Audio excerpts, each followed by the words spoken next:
mudar o...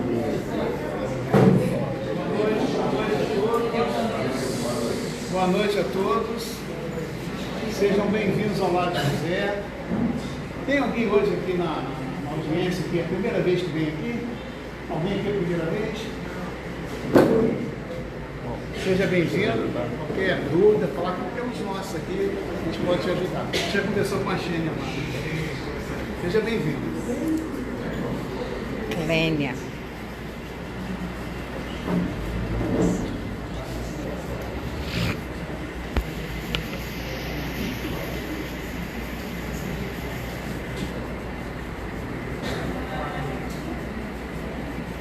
Para começar a nossa harmonização, combinei uma página de Carlos, Minutos de Sabedoria, página 138.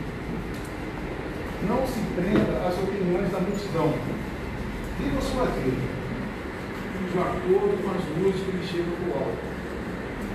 A multidão julga do lado exterior. No íntimo, só Deus conhece.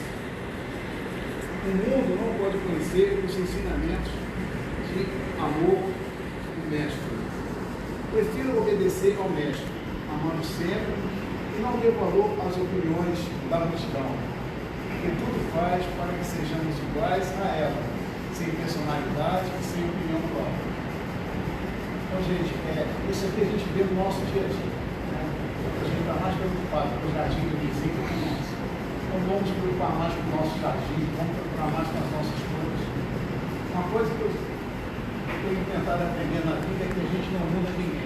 Cada um segue seus caminhos. A gente tenta botar, quem tem filho sabe disso, então melhor direcionamento para ele. Nem sempre isso acontece, porque algumas pessoas têm o seu livre-arbítrio, a gente aprende aqui e fazem as suas escolhas. Às vezes não tão boas, né? Mas, como diz aqui, é a sabedoria divina agora. Então vamos estar aqui para aprender isso, para aprender a lei do amor, para aprender a lei da caridade, para estarmos aqui aprendendo a ser um pouquinho menos críticos, a ser mais solidários, menos solitários, né? E fazer a caridade. Não é caridade só material, é a caridade do amor, é a caridade do abraço, a caridade do ouvido, a caridade do sorriso, e muitas vezes chorar junto. Mas a caridade que a gente pode fazer está aqui para aprender isso. A gente conseguir fazer isso, os homens conseguissem ter essa disposição por amor, e garanto que o mundo seria muito melhor. A gente tem que fazer é o nosso corpo que a gente pode fazer. Nós não vamos mudar o mundo, mas podemos mudar o nosso corpo. Se cada um mudar um pouquinho em torno de cada si aqui, o mundo já vai ser melhor. Então vamos agradecer a Deus que já está aqui, que possa inspirar o nosso patrocinador de volta, e vai nos ensinar mais uma vez um pouquinho dessa doutrina, mais um tijolinho para a nossa caminhada, junto à perfeição.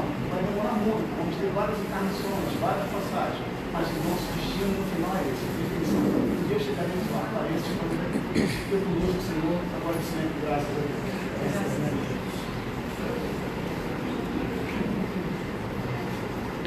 Boa noite a todos. Que o Divino Mestre Jesus, ele sempre nos ampare para que a gente possa, falando inúmeras vezes do seu Evangelho, conseguir absorver as orientações que o Mestre ele nos exemplificou. O grande diferencial de Jesus para toda a humanidade não foi só a doutrina que ele nos trouxe, que é o Evangelho de Deus, mas a exemplificação. Todos os profetas do povo hebreu, eles falavam das verdades espirituais, mas pelas dificuldades normais não conseguiam exemplificar. Jesus não. Ele veio na condição de excelência, aquele que era o diferencial do nosso entendimento acerca da prática do Evangelho. E todos os ensinamentos do Mestre, se nós formos analisar os 4 evangelistas, nós vamos ver que todos eles Jesus exemplificou. Não teve um ensinamento do Mestre que ficou só na teoria. Ele mostrou para nós que era e que é possível. No final da jornada, após a ceia, ele diz para os discípulos: crede em Deus, crede também em mim. Eu venci o mundo, vós também vencerão. Evidentemente que passados 2000 anos da sua mensagem, nós ainda identificamos essa afirmação de Jesus como eu venci o mundo, e eu acho que que é vencer no mundo. É a grande dificuldade do entendimento do Evangelho, é quando eu quero trazer as palavras, os ensinos de Jesus para um período limitado, finito, que é esse corpo, é essa existência que agora eu estou vivenciando. E, no entanto, o Mestre fala para o espírito imortal. Nós, pela bondade infinita do Pai Celestial, ganhamos, adquirimos, a partir do momento que fomos criados simples e ignorantes, a imortalidade. Não a eternidade, eterno só Deus, mas a imortalidade. E nessa imortalidade nós temos que buscar o Evangelho como espíritos imortais. Ainda temos dificuldade do entendimento de que eu não sou um corpo que tem um espírito. Vocês acham que a gente tem, alguém aqui tem um espírito? Quem tem um espírito, levanta a mão, por favor. Comprou onde, Miriam, teu espírito? Eu comprei. Eu vim com ele. Porque se eu tenho um espírito, eu comprei em algum lugar, eu ganhei. Agora, se eu sou um espírito, aí a minha nomenclatura e entendimento tende a mudar. Porque eu sou um espírito que tem um corpo. Eu não sou esse corpo aqui, lindo e formoso, que só minha esposa gosta, em detrimento da minha condição de espírito imortal. Que muitas das vezes, se nós pudéssemos nos conhecer na condição espiritual, teríamos grandes dificuldades de relacionamento. O que Jesus veio nos trazer no seu Evangelho foi esse conhecimento de que eu sou um espírito que estou numa experiência temporária no corpo. E se eu sou um espírito, estou numa experiência temporária no corpo, algo me diz que daqui a aproximadamente 150 anos nenhum de nós estaremos vivos. Todos nós iremos morrer. É inevitável. É a única certeza, uma vez na matéria, que nós temos, um único determinismo é a morte. Morrer, todos morreremos. Mas como nos diz o benfeitor Emmanuel, através da mediunidade abençoada de Chico Xavier, morrer, todos morrerão. Desencarnar, que é o nosso grande problema. Desencarnar é alijar-se da carne, afastar-se das coisas materiais. Enquanto eu não introjectar no meu íntimo que eu sou um espírito, numa experiência no corpo físico, eu não conseguirei me preparar para o retorno ao plano espiritual. Porque nós de lá viemos, mas não temos essa facilidade de assimilação. Nessa dificuldade, nós olhamos para Jesus como sendo apenas o chefe do cristianismo, aquele que representou o cristianismo na terra. Só que Jesus não era cristão. Seguir a Jesus é que se denominou como sendo seguidor do Cristo. Mas o Mestre não nos veio trazer uma percepção de religião. A religião é um instrumento humano para materializar a sua religiosidade, que é, assim, de cunho espiritual e de ligação com o divino. Nessa certeza que o Evangelho nos traz, de que Jesus veio nos trazer uma oportunidade de aprendermos a nos relacionar com o semelhante através da lei cósmica, da religião cósmica universal, que é o amor. O amor, não o amor carnal, o amor físico, o amor de um homem por uma mulher, ou de uma mulher pelo homem, ou o amor da mãe pelo filho, que muitas vezes a gente, querendo materializar esse amor, diz que é a maior exemplificação do amor de Deus por nós, não é assim? O amor da mãe pelo filho. Eu sinto informar, mas não é verdade isso. Porque o amor de Deus é um amor equânime, constante, imutável, apesar das nossas atitudes. E o amor da mãe pelo filho ainda não é equânime na terra, porque não teríamos tantas crianças abandonadas, tantos abortos sendo realizados, tanto distanciamento da afetividade materna ou paterna, como nós sabemos que existe ainda no planeta. Então, o amor maternal ou paternal é uma amostra pálida daquilo que tende a haver no futuro, quando estivermos distanciados das necessidades físicas, de um amor mais pleno, mais intenso, como Jesus veio nos representar. Porque ele diz que não existe amor maior do que dar a vida pelo seu amigo. Dar a vida pelo filho, muitos de nós aqui daríamos sem sombra de dúvida. Agora, por um amigo, a gente pensaria. Por uma pessoa que você não conhece, chance zero de darmos a nossa vida. Então, lógico, a nossa representação de amor é muito limitada, como limitada é o nosso conhecimento acerca das palavras que o Mestre Jesus nos trouxe.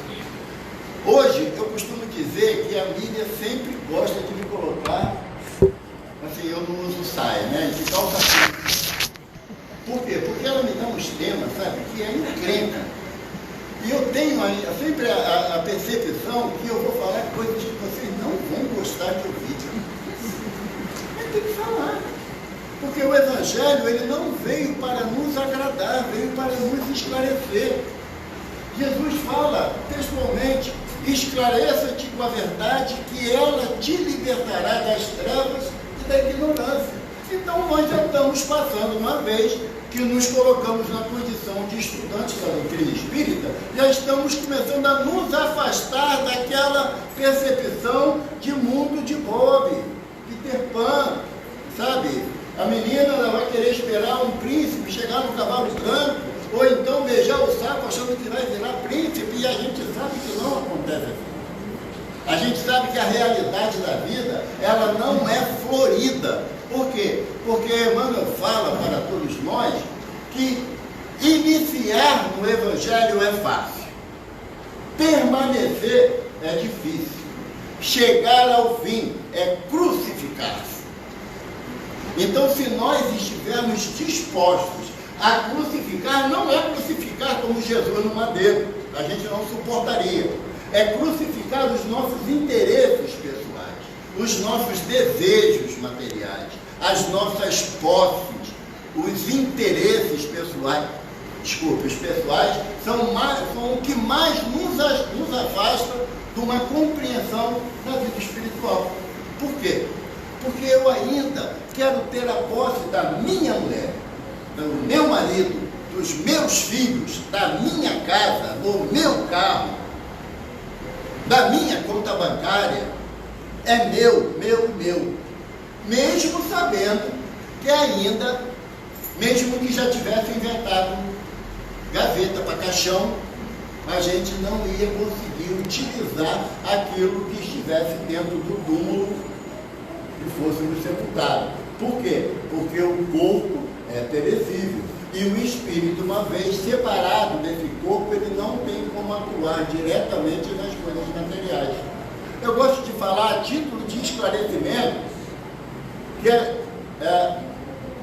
vez ou outra, a espiritualidade oportuniza a gente de ter uma visão do que acontece no nosso ambiente, no ambiente que nós estejamos. E aqueles que têm a curiosidade, eu aviso, não vê só benfeitor, a gente vê tudo, bom e ruim, belo e horrível. Então não é uma coisa que a gente devia estar pedindo para ter, não, porque a gente não tem a possibilidade do entendimento. Mas eu estava dentro do Banco Itaú num domingo à tarde, fui lá pegar lá o restinho do cascalho que não tinha, né? E quando eu olho assim para o caixa eletrônico da minha esquerda, eu vi um espírito, um senhor aparentando aproximadamente 80 anos de idade, e ele lá tentando encontrar a senha dele para ver se a aposentadoria do INSS já tinha batido na conta dele. E a angústia dele, porque ele sabia que a senha era aquela, mas ele não conseguia acessar o terminal bancário para confirmar se o pagamento dele entrou ou não. O que é isso? Será que nós já estamos libertos dessa possibilidade de não, ao desencarnar, de não buscar as coisas materiais que ainda sentimos prazer em utilizar?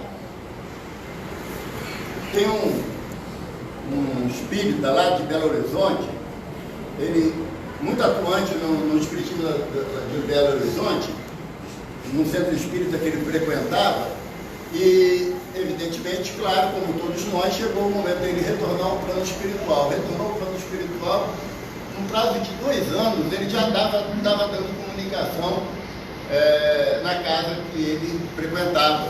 psicográfica e psicofonicamente falando.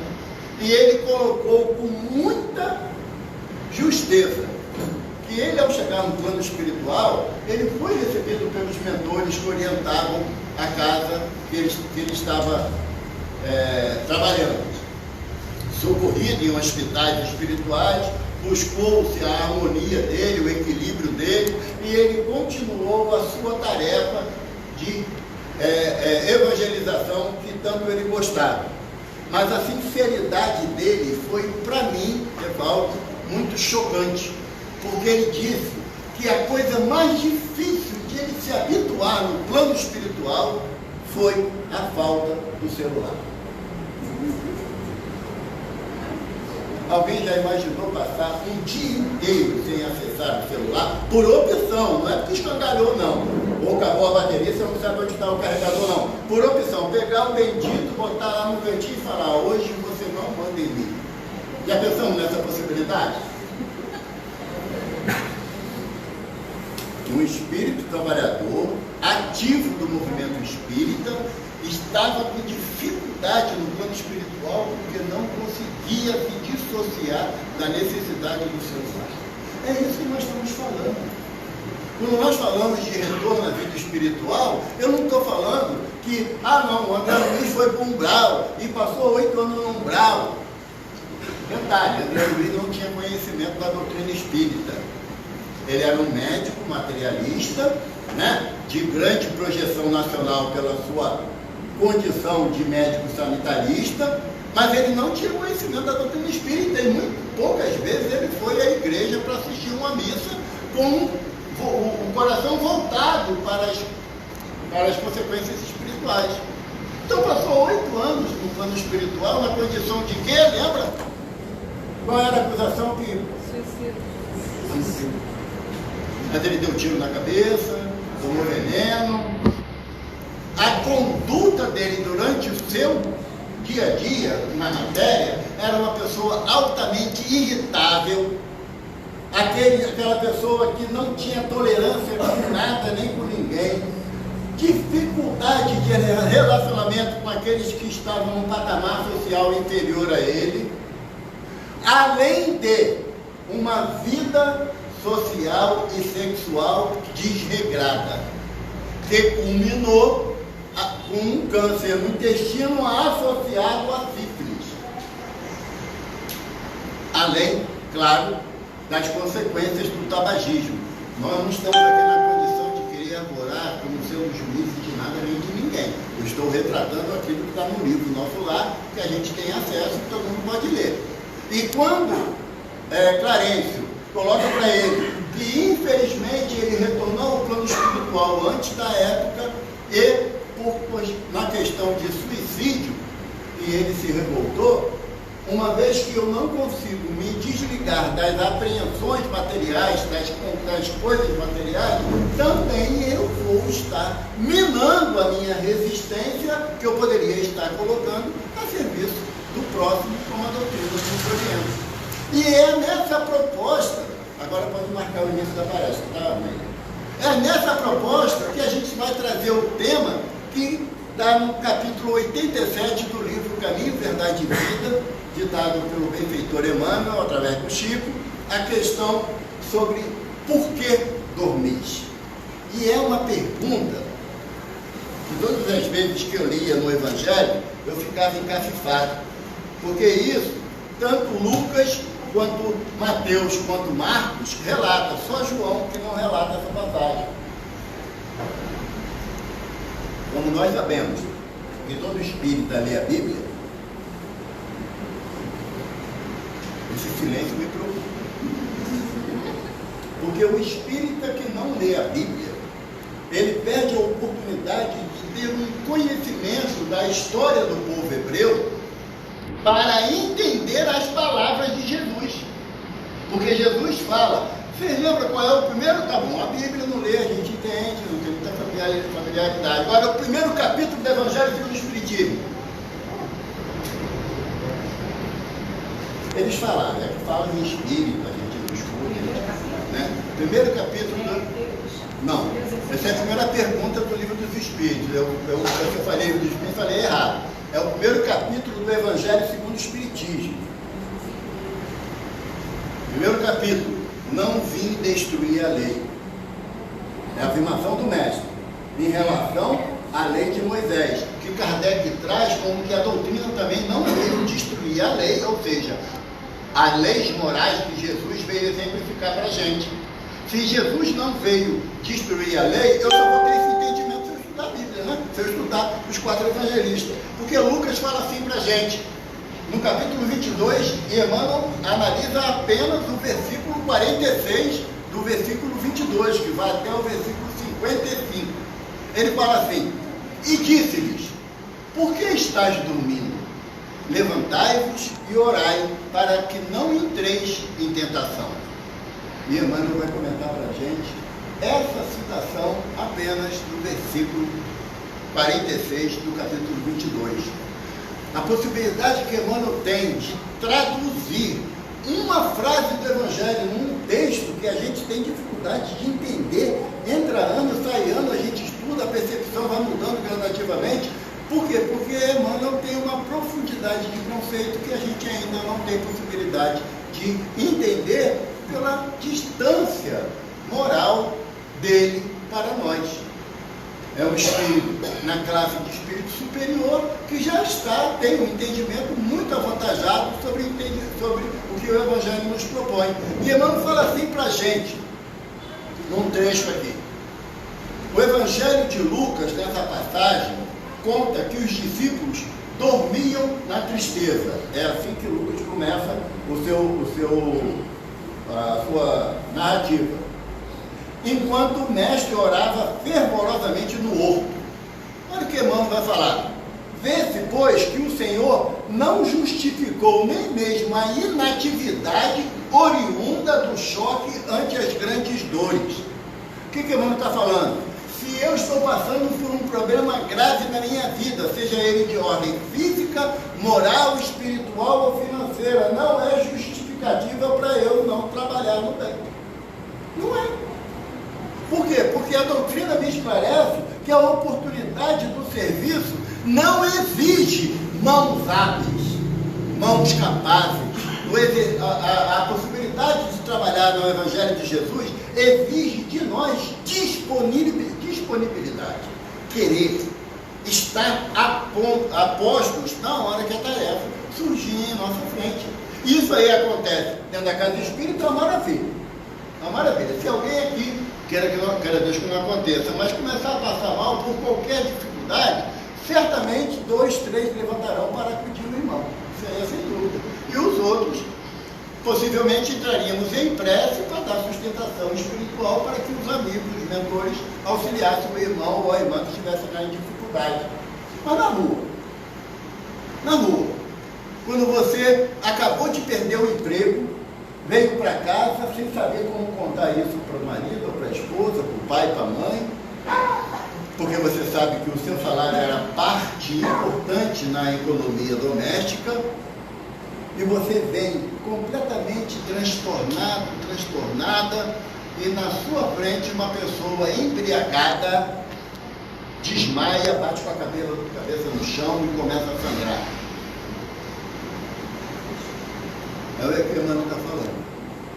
Não é pelo fato da minha dor íntima ser grande que me incapacita ou me impossibilita de ajudar aquele que precisa. Eu tenho que passar por cima da minha necessidade, da minha dificuldade. E a gente sabe que as provas acontecem na nossa vida a todo instante.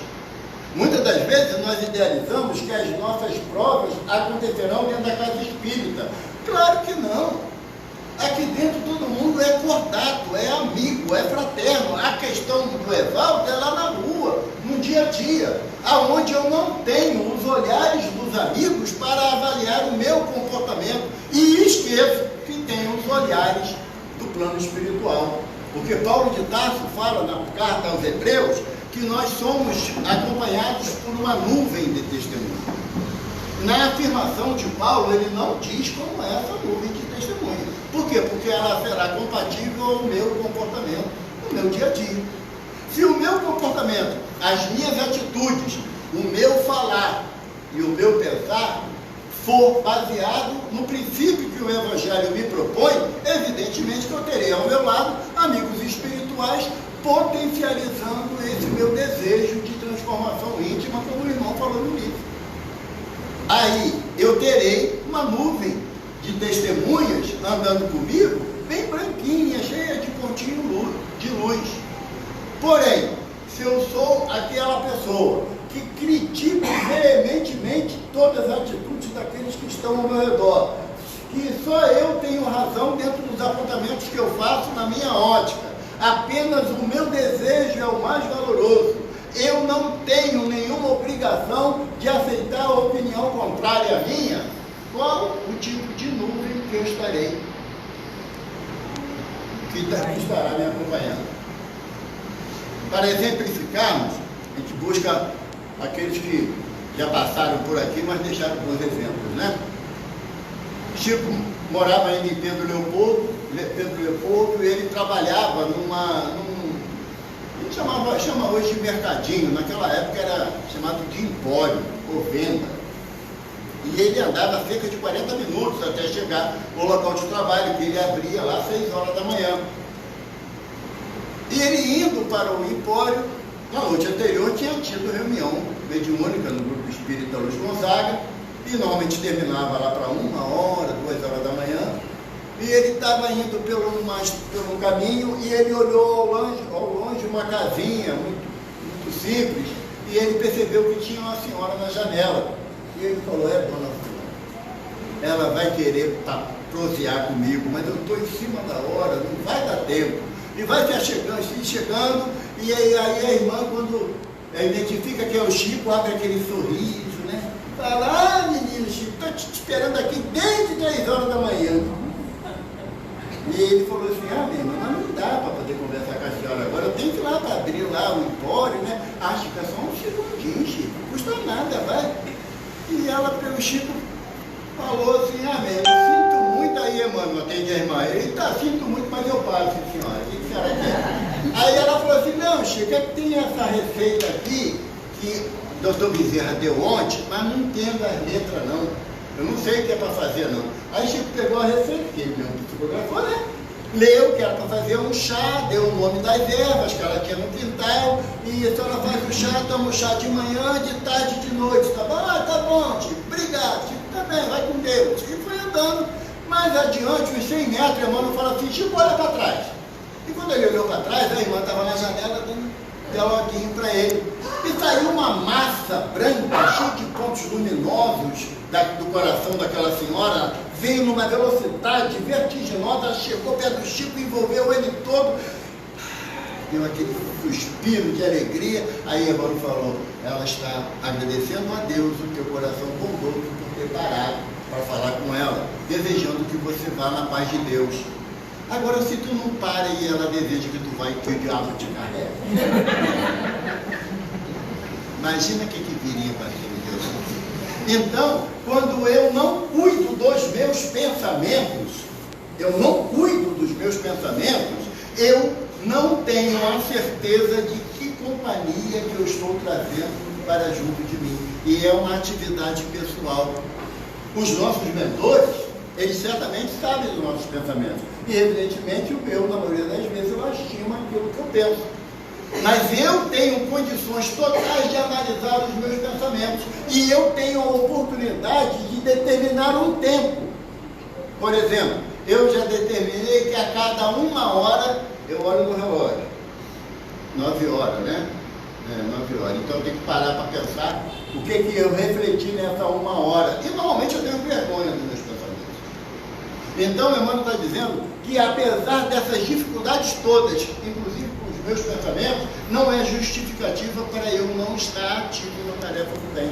Por quê? Porque a espiritualidade não espera que eu seja um espírito superior e começar a trabalhar na prática do bem. Não é isso que a espiritualidade espera de mim, nem de nenhum de nós, até porque eu sabia que ia ter muito poucos trabalhadores à sua disposição.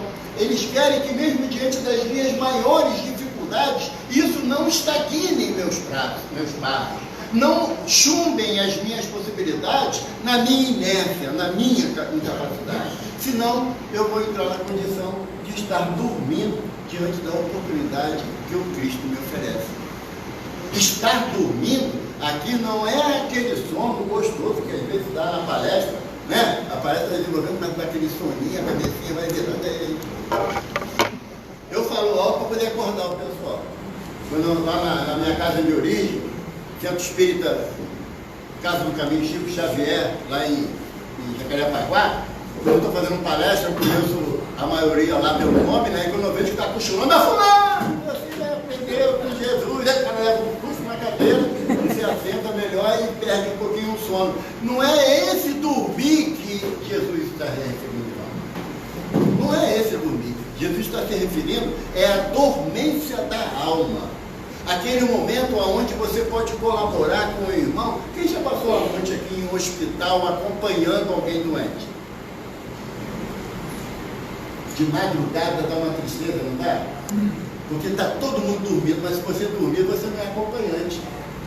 Né? Você tem que estar acordado, que bendito de acompanhante, aí você vai dormir junto com o paciente. O paciente passa mal. Vai fazer o quê? Eu estava dormindo. É igual vigia, né? Vigia ligou para a casa do patrão, o patrão, olha, o senhor não viaja amanhã não, patrão. Ele falou assim, mas por que não? Porque eu tive um sono horrível, o avião vai cair. O patrão falou assim, tá bom, eu vou respeitar, não viajou, o avião caiu e demitiu o vigia, porque como ele vai ter sonho durante o trabalho dele, gente? É isso que Emmanuel está falando para a gente, a nossa atividade no bem não permite a dormência, não permite a inatividade, não permite a preguiça. E é um atributo que nós mais gostamos, é da preguiça. Isso dá muito trabalho de fazer. A reforma íntima, Deus me livre. Mudança, é muito mais fácil mudar o outro. Porque ele não quer mudar. Eu também, a culpa não é minha, eu quero mudar ele que não quer. O que o Evangelho nos propõe é uma atitude interior. É de mim para comigo. Porque enquanto eu estou preocupado que A, B ou C não mudou, eu não estou dando a menor oportunidade de exercer a mudança em mim. Eu não posso determinar sobre a vida de ninguém. Eu tenho 5 filhos. Nenhum deles eu tenho condições de determinar sobre a vida deles. Nenhum. É lógico que eu gostaria muito. Ainda mais quando você percebe que está dando uma coisa que não vai ficar legal. Mas não tem como a gente determinar sobre a vida de ninguém. Quando Jesus fala para os discípulos, Jesus levou 3 discípulos com ele, Pedro, Tiago e João. 3 discípulos. E os 3 dormiram. Mas não na acepção do termo que a gente conhece. Foi dormir, foi se desligar da tarefa que nós estamos ensejando realizar aqui. É quando eu venho numa palestra pública onde se fala da necessidade da prática do Evangelho, da transformação íntima, de mostrar para o outro que eu estou me esforçando, não provar para o outro que eu mudei, porque não dá para você provar. A prova é íntima. É interior, é aquela hora em que você fala, a pessoa fala uma coisa para você grave, e você engole, tenta se conectar com a espiritualidade, pede a Jesus que tenha compaixão dos dois, dele que falou e você que ouviu. Isso que é o início da transformação. A gente julga que transformação é sair daqui do lado de José e começar a ajudar todas as comunidades carentes. Isso aí é necessário. Mas não é suficiente. Porque muitas das vezes teve uma situação que aconteceu com um amigo lá do Centro Espírita Maria Angélica, lá no Recreio do Bandeirante. Ele falou que o pessoal de lá, toda sexta-feira, eles vão em caravana levar alimentos, roupas para o pessoal que está em situação de rua. E uma noite, eles levaram, estavam no centro da cidade, não, estavam na Zona Sul, lá em Copacabana, distribuindo as doações. E veio um grupo, 3 rapazes, falaram que eles, durante o dia, faziam malabares na frente dos carros, para tomar um trocado, né? E eles não tinham se alimentado, porque não deu para arrumar muita coisa aquele dia, porque estava chovendo. E foi, deram alimentos, deram roupa, tudo mais, isso numa sexta-feira. No domingo de manhã, ele saiu da casa dele, no Recreio, para ir na casa de amigos, lá em Copacabana. Passando por Ipanema, naquela mesma região, parou no sinal, aí vem o rapaz, valeu, amanhã, né? A gente faz mesmo que tudo, né? Amanhã, valeu. Aí o rapaz veio pelo assinado do carro, pô, doutor, Qualquer moedinha aí. Meu filho, não tenho. Se eu for dar moedinha para todo mundo que me pedir, vai ser difícil. Né, doutor? Na hora da comida e da roupa, que estava tão bacana para a gente. Nós não podemos ser espíritas de ocasião. Tá? Vamos para o orfanato tal. Eu vou, pego a criança no colo, nem ligo que está cheio de meleca, né? Poxa, suadinha de correr para lá e para cá, maravilha, a gente até beija. Até beija. Agora, quando está ali, no ponto ali, do McDonald's ali, no Jardim Guanabara, fecha o sinal e tu olha para a calçada, já tem 3. É perseguição. Por quê? Porque aquela criança não está numa instituição e eu não estou, em nome do Lar de José, fazendo uma tarefa que eu julgo que os mentores estão hoje vendo aquele momento. Não sabe o que os mentores estão falando para a gente? Por que dormes? Por que você está sonhando que está fazendo bem se a tua realidade, quando está acordado, é a indiferença moral? O Espírito Lázaro fala para a gente no Evangelho, a virtude da nossa geração é a atividade intelectual e o vício da vossa geração, a indiferença moral. Enquanto a gente não acordar para a realidade que o Evangelho nos propõe, é um tema muito difícil para a gente ouvir, porque a primeiro que está ouvindo sou eu que estou falando. Eu não sou nenhum exemplo a ser seguido, não, porque eu tenho inúmeras dificuldades. Mas se eu não falar disso para mim e para os amigos, eu vou falar para quem? Para quem que eu vou dizer, sinceramente, que eu tenho enorme dificuldade de perdoar? Eu vou passar uma cara de bonzinho. Quantas vezes numa palestra, eu gravo as palestras, eu tenho um canal no YouTube. Aí, normalmente, minhas filhas falam assim, manda um recadinho, não manda pelo YouTube não, para não passar vergonha, né? Ô pai, aquilo que tu falou lá, não dá não, né pai? Tu não está fazendo não, né? Tu lembra daquilo, conta até história. E eu falo, é verdade, não tem como lembrar, é a minha história. Mas eu falo para ela, não, papai está se esforçando para mudar. É isso que a espiritualidade espera da gente, é o esforço. Porque Kardec diz que o verdadeiro espírita é aquele pelo esforço que faz para domar. Pela transformação moral, desculpa que às vezes gagueja, porque não está acostumado a fazer, a gente tem dificuldade de falar, né? É pela transformação moral e pelo esforço que emprega em domar as suas más inclinações. E me chamou a atenção quando o Kardec fala domar as más inclinações. Porque domar é aquilo que a gente via antigamente no circo, graças a Deus não acontece mais, o cara lá com uma cadeira, um chicote, chicoteando o leão pulava agora, não era assim? Porque se o cara não tivesse a cadeira e o chicote, o que acontecia com ele? Não é? São as nossas más inclinações. Se a gente não está constantemente com a cadeira da vontade e o chicote da perseverança, as minhas más inclinações vão me devorar mais uma vez. Então eu tenho que empregar esse esforço mesmo diário, constantemente, porque eu não quero mais ser o que eu fui ontem. Emmanuel diz que nós temos 2 parâmetros para a nossa jornada enquanto espíritos imortais. 2 apenas. Um é Jesus, inigualável, é o nosso guia e modelo. E o outro sou eu ontem. Porque aqui todo mundo vai me achar um cara de gente boa pra caramba. Engraçado. Mas não sabem quem sou eu. Não sabem as dificuldades que eu carrego. Então, se eu não tiver como parâmetro para a minha jornada Jesus, eu vou continuar sendo um homem de um. E eu vou continuar dormindo. E eu vou continuar sem despertar para as verdades que o Evangelho nos propõe. Que Jesus nos abençoe. E que Ele faça com a sua bondade, o seu amor e a sua misericórdia, que nós despertemos. Estamos na carne. Jesus fala para a gente, através de Paulo de Tarso, como diz: despertas tu que dormes. Chega de dormir na indiferença do Evangelho que Ele nos trouxe. Graças a Deus.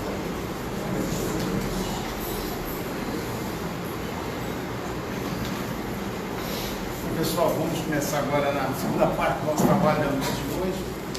Antes da gente falar alguma coisa sobre o passo, passar os recados. Né? No próximo domingo agora vai ter a campanha do quilo. Quem quiser comparecer, que 9 horas sai caravana para pegar já um pessoal pré-cadastrado para doações aqui no nosso asilo. No dia 9/11 agora, das 17 às 20, vai ter pizza do bem, para quem tem fome de ajudar. Quem quiser pode comparecer aqui, tá? Vai ter doce, pizza, salgados. Quem puder também desejar colaborar, fazer um refrigerante desse pequenininho, coisa de suco, quem puder ajudar, tá? Esse dinheiro ele é para o custo vegetativo aqui da casa. Tem funcionários por aí vai. Vai haver também o 5º Congresso de Juventude Espírita do Estado do Rio de Janeiro, que vai ser na FRASP, Faculdade de Reabilitação do ASC, aqui em Higienópolis. Quem quiser depois informações, tem um site aqui para fazer inscrição, quem quiser comparecer. 5º Congresso de Juventude Espírita do Estado do Rio de Janeiro. Tá? A gente tem também agora no dia 14/11, às 20 horas, Pinga Fogo com Mauro Medeiros, do Centro Espírita Amigos do Caminho. Quem puder trazer perguntas para participar desse Pinga Fogo seria interessante. Vai ser uma apresentação diferente, né? Vai ser bem interessante também. E a gente também agora nas segundas-feiras, às 20 horas, foi criado um novo grupo de estudo, que é o grupo do ESG, Estudo Sistemático do Doutrina Espírita. Tá? Um grupo recém-criado. Quem quiser comparecer para ler, aprender mais um pouco, é muito interessante. A gente se instruir na doutrina é uma coisa bem interessante para todos nós, como um aprendizado. Né? Não só de vida, mas aprendizado de amor e de coração. Bom, agora vamos começar a segunda parte, que é o passe. O passe, todos sabem que não é obrigatório, ninguém é obrigado a participar do passe. O passe é um complemento. Quem estiver fazendo seus tratamentos médicos, por favor, não interrompa, continue os seus tratamentos. Esse aqui a gente vai dizer no nível espiritual. Então, para agradecer essa noite, a palestra que nós tivemos, vamos levar nossos corações e mente ao Mestre Jesus e agradecer a Ele por estarmos aqui. Estarmos aqui nesse início de jornada, nessa nossa caminhada, nossa infância espiritual, mas que vamos chegar à maturidade ainda. Ele nos ajudando, Ele como nossa luz, como nossa fonte e farol de toda essa doutrina maravilhosa, que nos vai nos levar um dia à perfeição. Mestre, muito obrigado por essa noite de trabalho, possamos voltar para a nossa casa em paz, em nossos lares, e irradiar também para nossos vizinhos essas energias maravilhosas que agora estamos sobre ela. Fica conosco, Senhor, agora e sempre, graças a Deus.